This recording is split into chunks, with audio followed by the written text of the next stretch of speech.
Attention, you're listening to the Todd Huff Radio Show, America's home for conservative, not bitter talk radio. Be advised that the content of this program has been documented to prevent and even cure liberalism, and listening may cause you to lean to the right.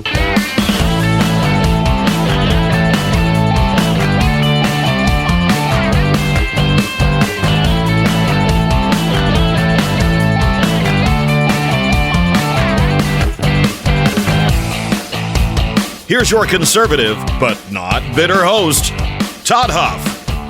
Conservative, not bitter indeed, my friends. It's a pleasure to be here. Hour 2 of the program, talking about this strike in Iran over the weekend. We want to talk a little bit this hour about the War Powers Act, the Constitution, the legal framework for all of this. You got leftists out there who are AOC leading the charge, saying that this is absolutely an impeachable offense by President Trump. Surprise, surprise for her saying that. I mean, they've decided Trump needs impeached. It's just they need to find the crime that he should be impeached for. So we're going to go through all of this, talk about this, and get into some other things with this. Maybe some other things outside of this as well. But this is big news, as you know, happening this weekend. Friends, excuse me. If you're in sales, let me ask you this question. Do you have a system? Because if you don't have a system, you're leaving money on the table. You're missing out on opportunities. You're missing out on helping people get what they need and being compensated for providing a solution to their problems. That's why I'm a big believer in Matt Easton and Easton University. Matt has developed what I consider one of the best, perhaps the best sales training system that I've ever seen. It's practical. It's proven. It's designed to deliver results. Whether you are new to sales or you are a seasoned professional, this system will help you close more deals, make more money, and take control of your career. And if you sign up to be a student at Easton University through our website, Matt Easton, as a bonus to you as a listener to this program, will personally jump on a phone call to talk you through the sales challenges and help you get started. So that's an exclusive thing offered to you, listeners of the program. So to take advantage of the offer, go to toddhuffshow.com/Easton, toddhuffshow.com/Easton to sign up to become a student, whether you're an individual salesperson, whether you're an entrepreneur who's needing to learn sales skills, whether you're a sales manager who needs help to provide good training, solid training to your team. This is how you can do that. toddhuffshow.com/Easton, EASTON. That's toddhuffshow.com/Easton. Take the first step today, my friends. If you follow it, I'm telling you, you won't regret it. All right, so that's where we're starting off today. Or this is where we're starting off today, my friends. So let's talk about the War Powers Act. Now, you might know, attended Butler University. I shared last segment, I got my initial plan or hopes were to attend one of the academies. I was accepted to West Point in Annapolis in 1997. Got the congressional nomination. I had a congressional nomination. I had Senator Dan Coates had given me a nomination through the Senate. Went through, passed, got everything down. Got down to the physical, and I failed the physical. Well, I didn't fail the physical. I had an issue with sleepwalking, and sounds made up, but I'm just telling you, it's true. Take that for whatever it's worth, which was a non-waiverable condition back in 1997. And so this was actually at the end of during my freshman year at Butler. I started the process of applying during my senior year when they started recruiting me for football. I didn't know much about it at the time. I didn't know that that it took so long. In fact, my football coach, this is an interesting tidbit. The football coach, or that he asked them if I had time to go through the application process, and he was told by the recruiters at the academy that it would be too late for me to get in in 96, which was actually my graduating year, unless I was a woman or a minority, which take from that whatever you will. So I had to basically move my application process to become a firstie, if that was when I was going to do it, in 1997. So I went to Butler in the fall of 96 and completed my freshman year as I was going through the final process of applying for the academies. And then, of course, when I took my physical, they said, you can't do this. You don't get you can't be a sleepwalker in the academies. And I remember it crushed me back in those days. It did. I cried like a baby when I got that letter. I applied for a waiver. It was non-waiverable in 1997. Anyway, student at Butler University, political science. So we talked about these things, and now it's been a while. It's been a long time, but I remember we talked specifically about the War Powers Act. And why did we talk about it? We talked about it because it's a controversial law, because it's a controversial subject that's in the Constitution. Because, as I alluded to last hour, the president is the commander-in-chief. He is the head of the United States military. This was important to the founders for several reasons, but one of which is that they wanted the military to have a civilian leader, which was the elected representative of the executive branch, the President of the United States. And so he is the commander-in-chief. Now, that also means that he has control of the military. However, the Constitution says that it's the job of Congress to declare war. And so there's this tension. There is this tension that says, what can the commander-in-chief do with the military without congressional approval for war? But there seems to be obvious things, right, that just kind of go without saying if we just use our sense. For example, if we have a ship, a naval ship heading in a certain direction, and it's under attack or, under fire by somebody, they should be able to respond to that. Or if there's acts of provocation, the president could then say, you got to take out those, those places where there's, command and control centers for those who are being provocative and who are attacking us, right? I mean, there seems to be at least that level that says that can happen without a declaration of war. When does something need a declaration of war? Is it anytime military force is needed? Some people would say yes. Others would say no, the commander-in-chief can operate.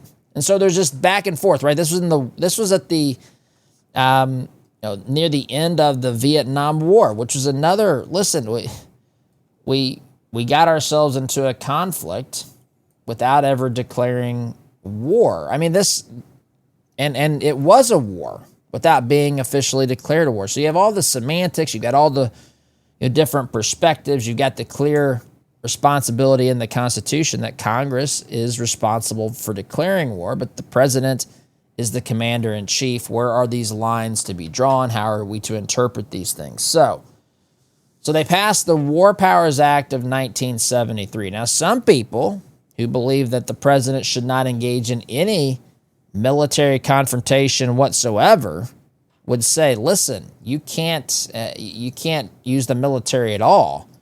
This War Powers Act, they would say, is unconstitutional. I don't fall on that side of the fence, but I do recognize that there are lots of questions here that sometimes don't have easy answers. But the idea here in the War Powers Act, whatever you think about it personally, which, by the way, was vetoed by President Nixon and still passed, there was enough congressional support to pass it regardless of the veto. The attempt here is to balance the power between the president's role as the commander-in-chief and congressional authority, the authority of Congress to actually declare war. And so there's a couple of provisions here that give some direction to a president, to a, in this case, Trump. And there's a requirement for consultation with Congress. But again, the language says in every possible instance, which is, again, what does that mean in every possible instance? But clearly there's an intent with this law to say you while you can make these decisions on your own, you have to keep Congress in the loop. There also is a reporting requirement that says that the president must notify Congress, must give them a report, an update explaining what happened. If there was force, if there was military force that was used within 48 hours, the president has to make a report to Congress, not standing in front of a podium, but provide them with information, provide them with an update. Helps them understand the justification of it, what the purpose was, the overall scope, excuse me, of the action taken. That's another requirement within 48 hours. By the way, whether President Trump notified Congress before or after, he did meet the requirement of providing them with some sort of information within 48 hours. We're still within 48 hours right now. Yeah, depending upon when you're listening to me, but at this moment that I'm speaking, we're still within 48 hours notice at this particular time right now. So, in addition to that, there's a 60-day limit. 60-day limit. This is one that I remember talking about in college, in my college days. But this 60-day limit says, look, you have 60 days to take care of business, more or less, or Congress is either going to have to authorize the use of military force or declare a war. So that's a part of this process as well. And then Congress can say at some point, hey, we don't want to do this, and we're voting to say you got to stop doing it.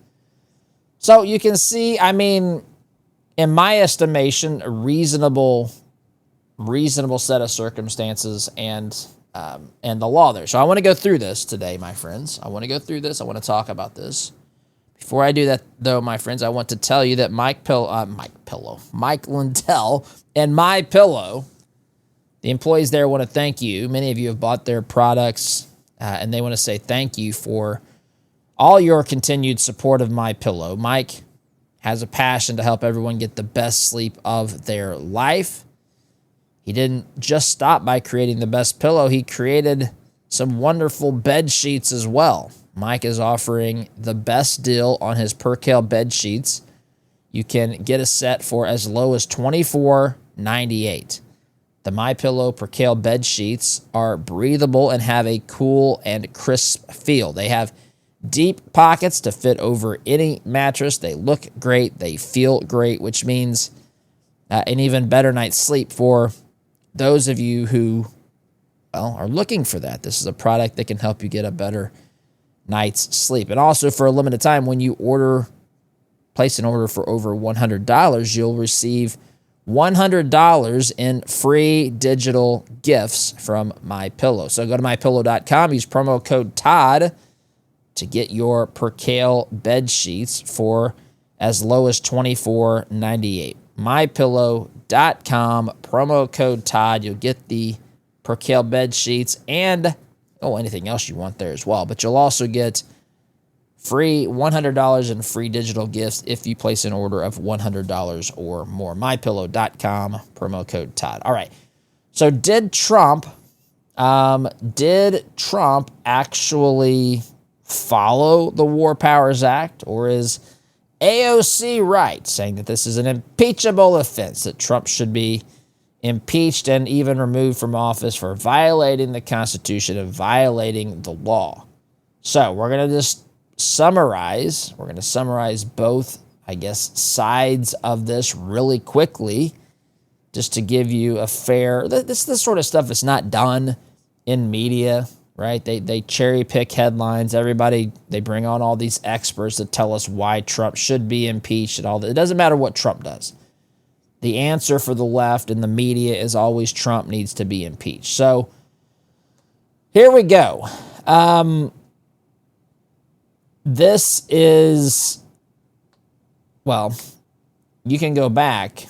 You can go back to the killing of General Qasem Soleimani, which is not directly connected to this, but it still is related to this, because Trump did carry out the killing of that general who has inflicted havoc and evil around that region of the world. Trump decided to take him out in January of 2020.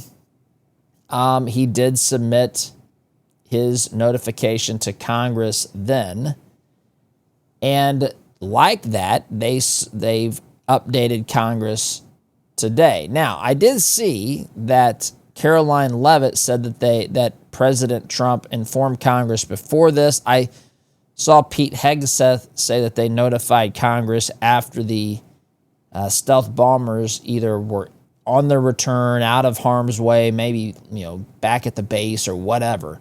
I mean, listen, the element of surprise was key here, and that's something else to keep in mind.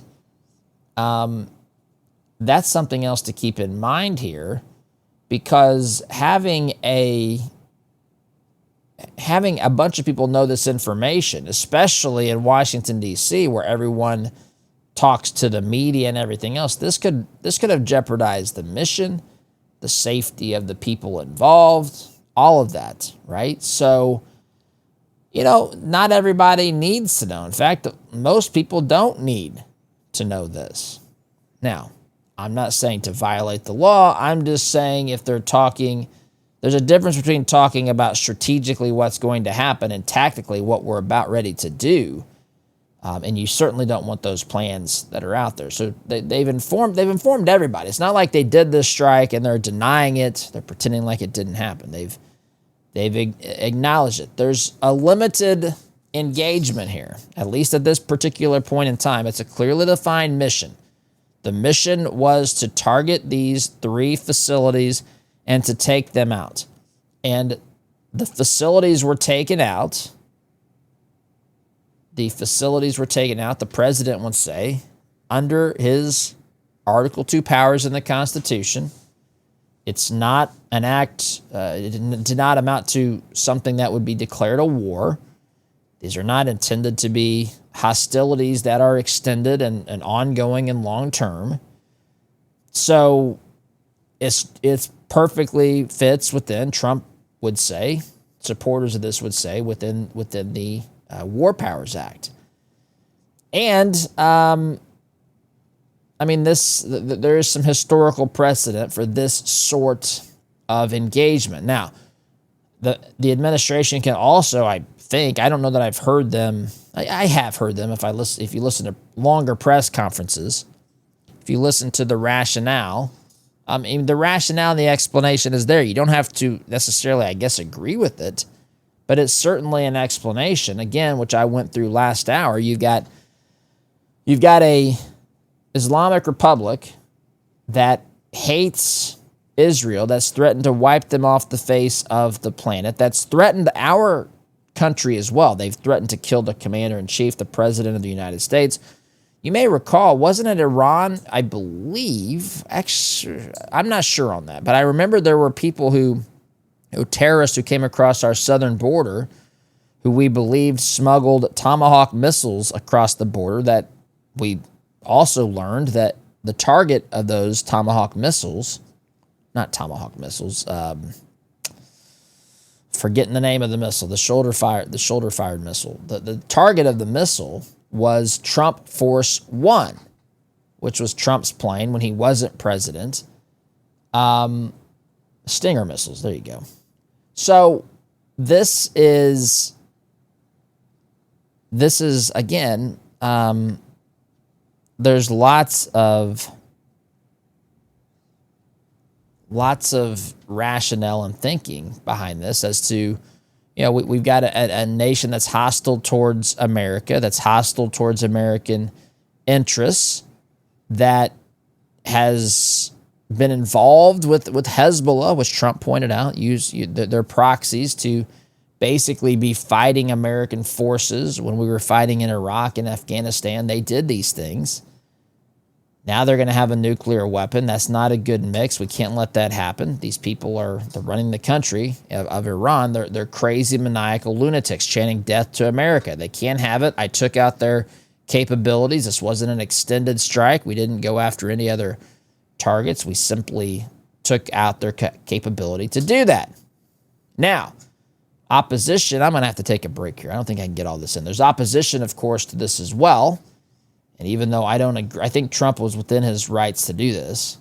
I'm still going to do the best I can to summarize why those who don't agree that Trump did the right thing did, in fact, why they think he did not have the justification to do this. So I'm going to do that.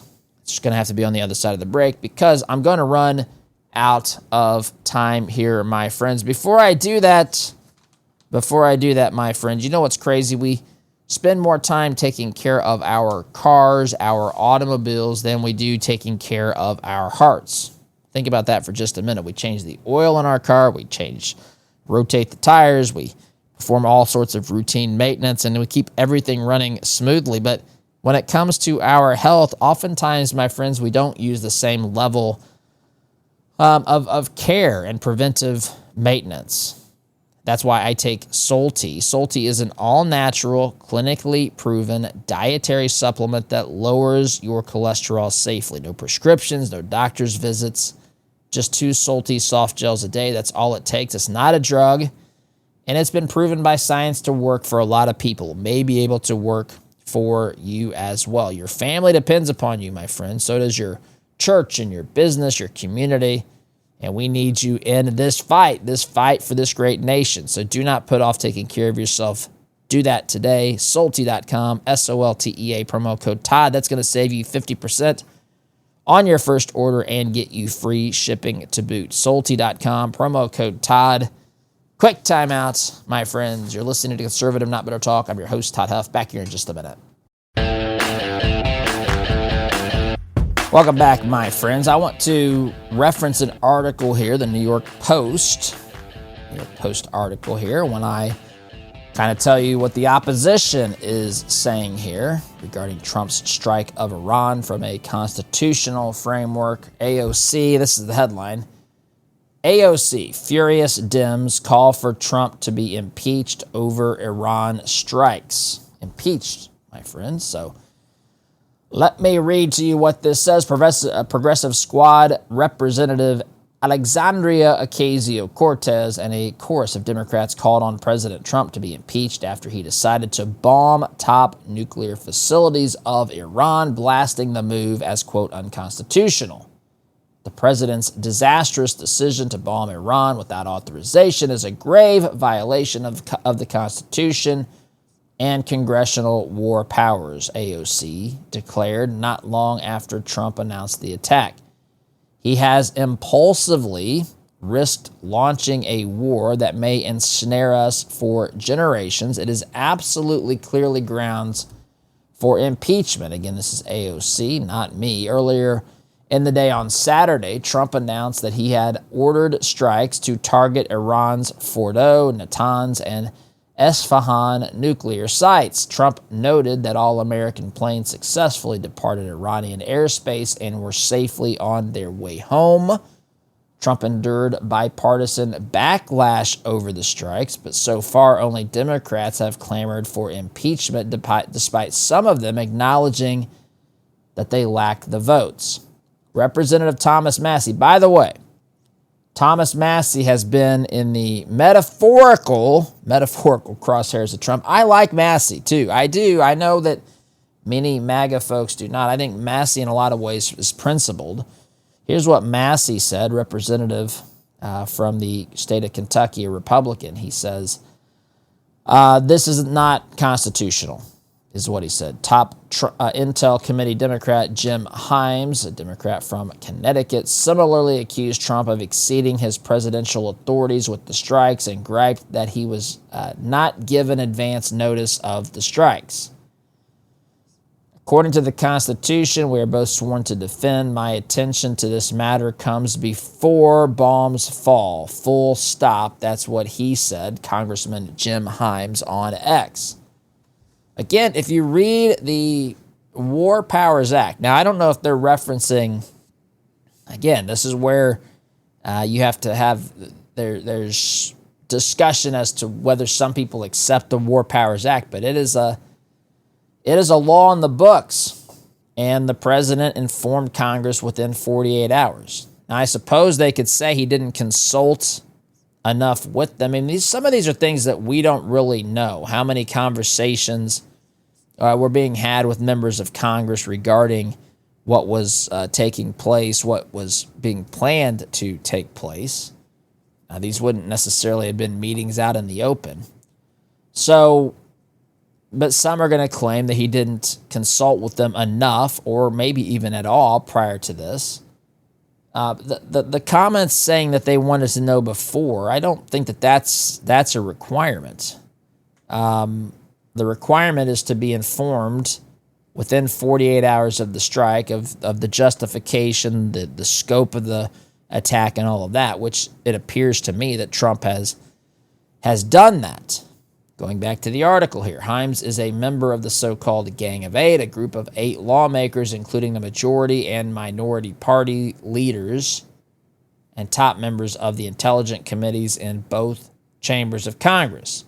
House Speaker Mike Johnson and other top Republicans had been given advance notice of the strike, so some of them had been, according to this, a source familiar confirmed to the Post. Meanwhile, House Minority Leader Hakeem Jeffries said the president needs to explain to the American people why this military action was undertaken. Is he serious? I feel like this is pretty obvious, and it's been addressed. It's been in the media for some time. Trump has been calling on Iran through the media to end their nuclear ambitions. I mean, this is, Hakeem Jeffries is just wanting to badmouth Trump and to blame him. You know how that game is played. But anyway, Trump administration bears the heavy burden of explaining to the American people why this military action was undertaken, Jeffries said in a statement. I don't understand the heavy burden of explaining it. I mean, it's obvious. This is obvious to anyone with the slightest bit of sense. I've explained it. I'm not going to do it again. I'm a little bit tired of it. But the explanation is there for anybody who wants to hear it, and it's obvious. I mean, it's obvious what we did and why we did it. This is not something that just popped up last week. This is something that has been, the Iranian nuclear deal goes back to 2015, the JCPOA, right? So, I mean, this is not some new problem that we just figured out last week. Iran was on the verge of developing nuclear or having a nuclear weapon. They cannot be allowed to have it, because if you want to avoid war, you better take away the ability of the lunatics to have a weapon that can wipe out millions of people. That's at the core of the whole thing, what's going on here. Congress must be fully and immediately briefed in a classified setting. This is again coming from Hakeem Jeffries. Donald Trump shoulders complete and total responsibility for any adverse consequences that flow from his unilateral military action. However, despite the constitutional concerns critics have raised, again going back to the New York Post here, Legal scholar Jonathan Turley stressed that other presidents have engaged in similar strikes abroad. This is what Turley said on X. These members who, would have to argue that it is a high crime and misdemeanor under Section 4 of Article 2 of the Constitution, Turley wrote on X. However, prior presidents have used the same authority in launching major attacks on foreign nations. Turley pointed out military force that had similarly been used by former presidents Bill Clinton, Barack Obama, and others on places like Libya, Khartoum, Sudan, and Afghanistan. But the legal scholar also warned that the situation is at risk of escalating dramatically. Since Iran has threatened to attack the United States in response to such an operation, it could trigger a series of cascading decisions. For example, under Article 5 of the NATO treaty, an attack on one member is an attack on all. That's what Turley said. So you do have that as well. So if Iran responds to what we did as an act of war, then other NATO nations would be, according to the agreement, on the hook to engage with Iran militarily as an ally, as a member of that NATO agreement, which again points out the risks. Listen, I understand the reason NATO was started. I understand the thinking behind it. I also understand the risk behind it. You have a nation that takes action against another nation, or if someone is just provocatively attacked that you don't have anything to do with, you could end up yourself, according to the NATO treaty, in a war. Firebrand Representative Marjorie Taylor Greene, a prominent Trump ally who opposed the strikes, called for peace in response. Let us join together and pray for the safety of our troops and Americans in the Middle East. Let us pray that we are not attacked by terrorists on our homeland after our border was open for the past 4 years and over 2 million gotaways came in. So there's obviously a lot to dissect, or to digest, I should say, here. And, there could certainly be retaliation. There's concern about sleeper cells, terrorist sleeper cells, maybe Iranian sleeper cells in this country.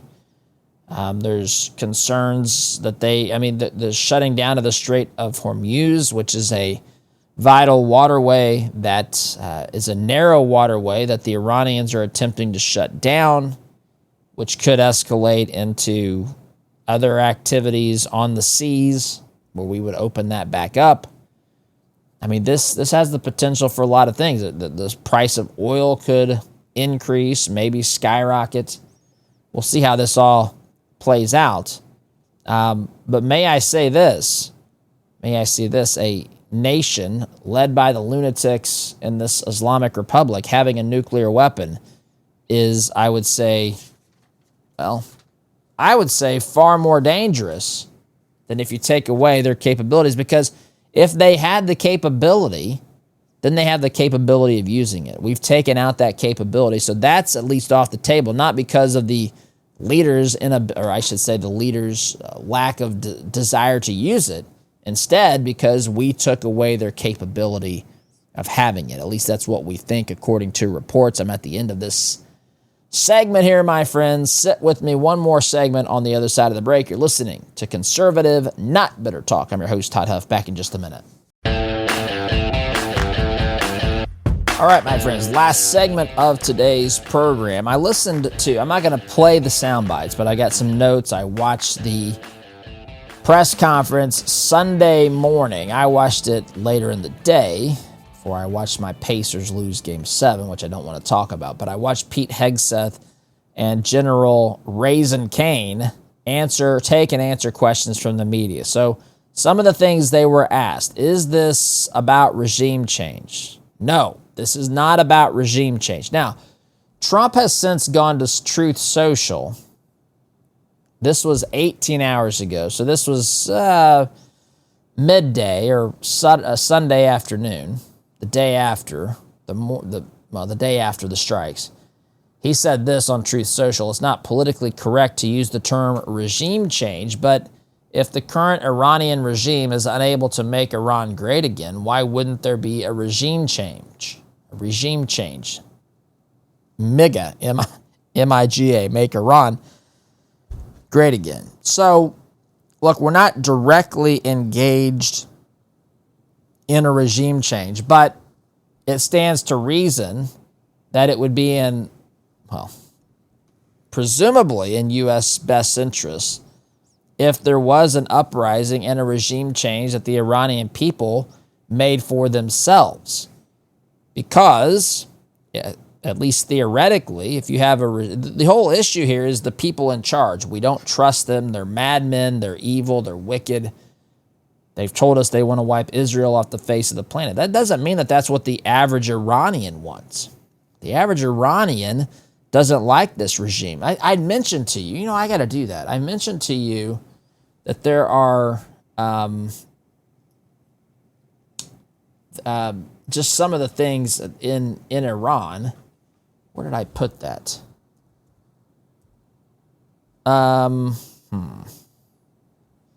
Boy, I jotted all this down. A bunch of laws in Iran that the left tells us that they're against. The left tells us that they're in favor of women's rights, but that is certainly not what the Islamic Republic of Iran is all about. Why can't I find this? Yeah, I've got the transcript of Trump's speech. And I had all these written down somewhere. But there are, here we go. Yeah, here we go. I found it. I saved it as a link. Here we go. So, hear me say this. Whatever these laws are not reason for us to attack Iran. That has nothing to do with why we attacked Iran. I suppose you could say it had a little bit to do because the mindset of the leaders and the types of things that they're willing to engage in and do leads us to believe that they shouldn't be having a nuclear weapon. But we're not here to overthrow their government. We're here to stop them from having nuclear weapons. Here are things, just, again, for those who need to hear this, in Iran, it is mandatory to wear the hijab. That's wearing that in public is compulsory under Iranian law. Article 638 of the Islamic Penal Code criminalizes non-observance, imposes fines, imprisonments, flogging, or worse if you have what they determine to be a bad hijab. Again, there's more details to it. There was a case of a young lady, 22 years old, who died in the custody of morality police. This was September of 2022, after being detained for allegedly wearing an improper hijab. And that, of course, there were protests and things that came from that. There's no freedom to travel if you're a woman in Iran. You can't get a passport to leave the country without male guardian consent. This would be either through your father if you're not married, or through your husband. That's Article 18 of the passport law, which, again, I'm not going to go into the details. They have half the value women do in court. In legal testimonies, Iran's laws derive from Islamic jurisprudence, which in many court cases, especially financial transactions, require 2 female witnesses to equal 1 male witness. That doesn't seem like equality to me. Number 4, forced marriage is legal. The minimum marriage age in Iran is 13 for girls and 15 for boys. However, younger minors can marry with judicial and guardian approval, and often without meaningful consent. Forced or arranged marriages are facilitated under male guardianship rules, making child marriage legal and socially acceptable in many cases. If you're a woman in the Islamic Republic of Iran, there's no singing or dancing in public. Women are banned from singing solo in public or producing public content without government approval. All of that has been enforced since the mullahs took over in 1979. They're also restricted from dancing in public spaces. Even online performances can result in detention. Stadiums are off limits. Basically, women can't go to men's sporting events. That's been the case for over 40 years. There was a limited exception that occurred in January of 2024. But again, in general, that's something that they're prevented from doing. No clear protection from abuse.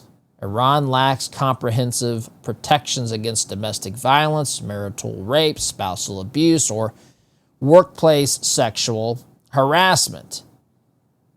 8, violence, arrest, and torture of women. Women protesting any form of inequality, whether hijab law, guardianship, or political repression, face harsh crackdowns, beatings, torture, enforced disappearance, execution, and rape in custody. Over 30 women. Well, I got to go. Time's up, my friends. Thanks for listening. SDG.